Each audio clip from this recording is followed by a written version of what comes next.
వెలుగు వివోఏల కాలపరిమితి సర్క్యులర్ రద్దు చేయాలని గత 5 సంవత్సరాలుగా ఏపీ వెలుగు వివోఏ ఉద్యోగుల సంఘం రాష్ట్ర వ్యాప్తంగా పోరాటాలు చేస్తూ ఉంది. 2024 సార్వత్రిక ఎన్నికలకు ముందు గౌరవనీయులు చంద్రబాబు నాయుడు గారు మేము అధికారంలోకి వస్తే ఈ కాలపరిమితి సర్క్యులర్ని రద్దు చేస్తామని మా సభల దగ్గరకు వచ్చి వాగ్దానం చేసే పనిచేశారు. సంవత్సర కాలం దాటింది వారు అధికారంలోకి వచ్చి కాలపరిమితి సర్క్యులరు నేటికి కూడా రద్దు చేసే పని చేయలేదు. మెప్మాలో పనిచేస్తున్న 9,400 మంది ఆర్కేలకి కాలపరిమితి సర్క్యులర్ని అబయన్స్లో పెడుతూ జూలై 2వ తేదీన వాళ్ళకి లెటర్ ఇవ్వడం జరిగింది. ప్రభుత్వం ఇప్పటికైనా 28,000 మంది పనిచేస్తున్నటువంటి వివోఏలకి మెడ మీద కత్తిలా వేలాడుతున్నటువంటి కాలపరిమితి సర్క్యులర్ని వెంటనే రద్దు చేయాలని కోరుతా ఉన్నాం.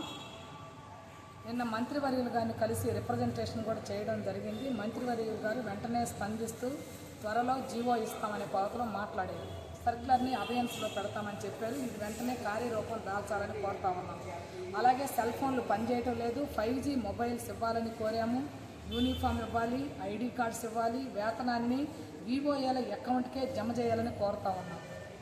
చాలామంది అర్హులైనటువంటి వాళ్ళు వివోఏలు సీసీలుగా అర్హత పొందేటటువంటి వాళ్ళు ఉన్నారు. అలాంటి వాళ్ళందరినీ కూడా సీసీలుగా ప్రమోషన్ సౌకర్యాలను కల్పించాలని, హెచ్ఆర్ పాలసీ అమలు చేయాలని రాష్ట్ర ప్రభుత్వానికి విజ్ఞప్తి చేస్తా ఉన్నాం.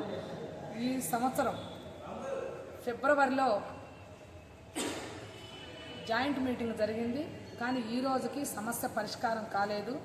మేము ఏ డిమాండ్స్ అయితే ప్రభుత్వం ముందుంచామో ఆ డిమాండ్స్కి సంబంధించి ఒక్క సమస్య పరిష్కారం కాలేదు.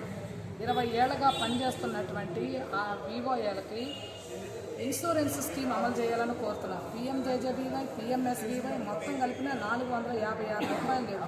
కనీసం వీటిని కూడా అమలు చేయడానికి ప్రభుత్వం సిద్ధం కావట్లేదు. అనేక మంది ప్రాణాలు కోల్పోతూ ఉన్నారు. వేతనాలు పెరగడం లేదు.